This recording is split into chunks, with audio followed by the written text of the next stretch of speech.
ಪಶ್ಚಿಮ ಏಷ್ಯಾದಲ್ಲಿ ದಶಕಗಳಿಂದ ಹೊತ್ತಿ ಉರಿತಾ ಇರುವ ಯುದ್ಧ ಮತ್ತು ರಾಜತಾಂತ್ರಿಕ ಬಿಕ್ಕಟ್ಟನ್ನು ಕೊನೆಗಾಣಿಸಲು ಇರಾನ್ ಸರ್ಕಾರ ಈಗ ಅಮೆರಿಕಕ್ಕೆ ಅತ್ಯಂತ ಮಹತ್ವದ ಮತ್ತು ಬಹುಹಂತದ ಶಾಂತಿ ಪ್ರಸ್ತಾವನೆಯನ್ನ ಸಲ್ಲಿಸಿದೆ. ಈ ಪ್ರಸ್ತಾವನೆಯು ಒಟ್ಟು 14 ಪ್ರಮುಖ ಅಂಶಗಳನ್ನು ಒಳಗೊಂಡಿದ್ದು, ಪ್ರಾದೇಶಿಕ ಉದ್ವಿಗ್ನತೆಯನ್ನ ಶಮನಗೊಳಿಸಲು 30 ದಿನಗಳ ಕಠಿಣ ಗಡುವನ್ನ ವಿಧಿಸಿದೆ.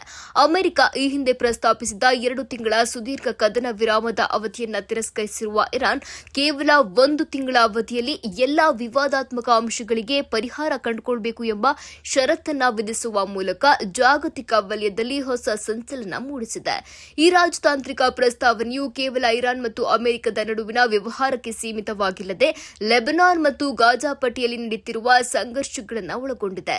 ಇರಾನ್ ಮೇಲೆ ಹೇರಲಾಗಿರುವ ಆರ್ಥಿಕ ನಿರ್ಬಂಧಗಳನ್ನು ಸಂಪೂರ್ಣವಾಗಿ ರದ್ದುಗೊಳಿಸುವುದು, ವಿದೇಶಗಳಲ್ಲಿ ಸ್ಥಗಿತಗೊಂಡಿರುವ ಇರಾನ್ನ ಹಣಕಾಸು ಆಸ್ತಿಗಳನ್ನು ಬಿಡುಗಡೆ ಮಾಡುವುದು ಮತ್ತು ಹಾರ್ಮುಜ್ ಜಲಸಂಧಿಯಲ್ಲಿ ತೈಲ ಸಾಗಣೆಗೆ ಸುರಕ್ಷಿತ ಮಾರ್ಗವನ್ನು ಕಲ್ಪಿಸುವ ಭರವಸೆಗಳನ್ನು ಈ ಪ್ರಸ್ತಾವನೆಯಲ್ಲಿ ನೀಡಲಾಗಿದೆ.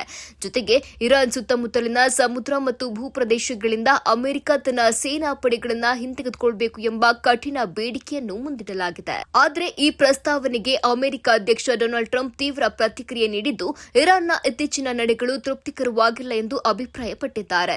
ಇರಾನ್ ತನ್ನ ಪರಮಾಣು ಯೋಜನೆಯನ್ನ ಸಂಪೂರ್ಣವಾಗಿ ಸ್ಥಗಿತಗೊಳಿಸುವ ಬಗ್ಗೆ ಸ್ಪಷ್ಟ ಭರವಸೆ ನೀಡದ ಹೊರತು ಯಾವುದೇ ಒಪ್ಪಂದಕ್ಕೆ ಸಹಿ ಹಾಕಲು ಅಮೆರಿಕ ಸಿದ್ಧವಿಲ್ಲ ಎಂಬ ಮುನ್ಸೂಚನೆಯನ್ನ ಟ್ರಂಪ್ ನೀಡಿದ್ದಾರೆ.